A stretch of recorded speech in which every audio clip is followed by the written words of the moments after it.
आज चाहिँ हामी एमालिलिसको बल्ब रोप्न गइरहेका छौँ। यसलाई रोप्नुको निम्ति चाहिँ हामीले माटो मिश्रण तयार गरिसकेका छौँ, साथै गमलामा माटो पनि भरिसकेका छौँ। अब यहाँ हामी जग्गा बनाएर चाहिँ यो बल्बलाई थपक्कै जग्गामा राखिदिन्छौँ र वरिपरिबाट माटो लगाइदिन्छौँ यसरी। र पहिला नै चाहिँ हामीले गमला डल्लै चाहिँ भरेको थिएन, बल्ब हालेर चाहिँ अब गमलामा माटो भरिरहेको छौँ। र बल्बलाई पुर्दाखेरि चाहिँ डल्लै बल्ब पुर्नु हुँदैन, माथिदेखिको तलसम्म। माथिको बडको भाग जुन चाहिँ त्यसको क्राउन छ, जुन चाहिँ मुकुट छ, त्यसलाई चाहिँ बाहिर निकालिदिनुपर्छ। तपाईहरूले 4 भागमा 1 भाग चाहिँ बाहिर निकालेको हुनु पर्यो।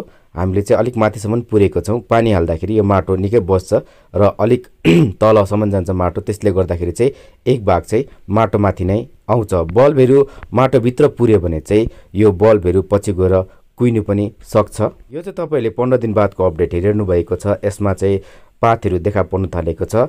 यसलाई चाहिँ हामीले वेल ड्रेनिङ माटो मिश्रणमा रोप्नुपर्छ। माटो मिश्रण तयार गर्दा नै माटो मिश्रणमा नै यसलाई फर्टिलाइजर दिनुपर्छ। हामीले चाहिँ डिएपी र बोन मिलको प्रयोग गरेका थियौँ र जब पनि यसको माटो मिश्रण सुक्छ समय समयमा पानी दिँदै गर्नुपर्छ र अलिअलि घाम पर्ने ठाउँमै राख्नुपर्छ। तपाईँहरूले यो रोप्नु भयो कि भएको छैन, अहिलेसम्म रोप्नु भएको छैन भने झट्टै रोपिहाल्नु।